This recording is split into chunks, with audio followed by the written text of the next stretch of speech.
Hello दोस्तों, my name is Manoj Singh और massive रोप problem की बात करते हैं। देखते हैं मैसिव रोप प्रॉब्लम। तो सबसे पहले मैं ये बता दूं, मैसिव का मतलब होता है जिसका अपना मास हो, यानी उसका मास हमें नेगलेक्ट ना किया हो।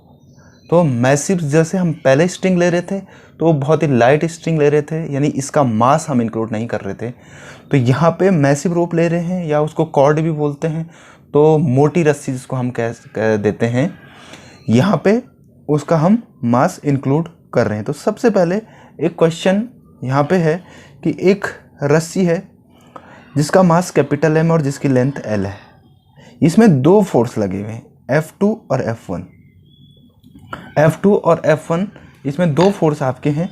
तो सबसे पहला जो फोर्स है वो F2 इस डायरेक्शन में है और F1 इस डायरेक्शन में है, लेकिन फिर भी ये बॉडी चल नहीं रही। इसका एक्सेलरेशन क्या है? खुद का 0 है। हमें ये जो लाइन है, ये जो लाइन यहाँ पे हमने खींची हुई, इसके यहाँ पे इसका टेंशन निकालना है कि कितना टेंशन इसमें हो सकता है। तो क्या करना है, अगर आपको इसमें टेंशन निकालना है तो इस रस्सी को दो भागों में काट लीजिए, ठीक है। तो सबसे पहला जो पार्ट होगा वो ये होगा और दूसरा पार्ट ये होगा। तो सबसे पहला पार्ट यानी टेंशन इसमें इधर की तरफ और इसमें इधर की तरफ। तो जब ये वाला मास लेंगे तो हमारे पास इसका जो मास होगा वो M1 होगा और इसका जो मास होगा वो M2 होगा।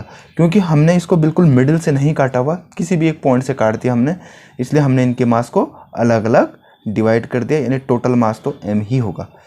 ओके, इस पॉइंट पे देखिए, ये टेंशन इधर होगी, फोर्स उधर होगा। तो यहाँ पे और इस वाले में देखिए F2 इधर और T इधर, तो कोई एक्सेलरेशन नहीं है, तो T F1 के बराबर होगा और T2 किसके बराबर, T किसके बराबर होगा? F2 के बराबर, और F1 F2 फिर बराबर होंगे क्योंकि बॉडी एक्सेलरेट ही नहीं है।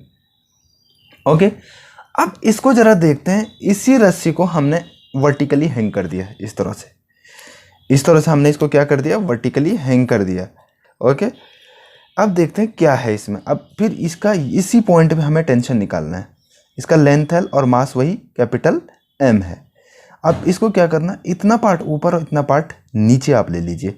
इस पार्ट का मास M1 और इस पार्ट का मास M2 कर लीजिए। इसमें F1 ऊपर, T नीचे और M1G इसका नीचे ही होगा।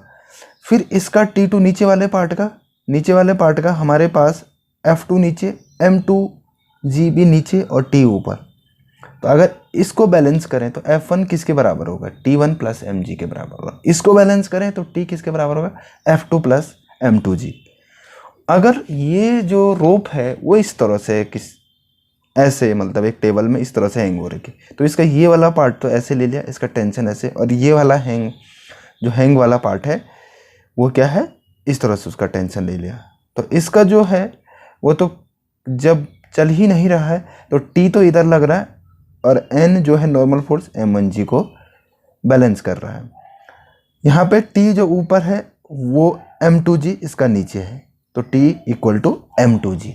तो इसमें कोई ज़्यादा समस्या नहीं है। अगर रस्सी एक्सेलरेट कर रही है तो फिर उसका एक्सेलरेशन लेना है, और अगर नहीं कर रही तो फिर सिंपल बैलेंस कर दीजिए न्यूटन्स लॉ से। Okay, thank you very much. Subscribe कीजिए इसको।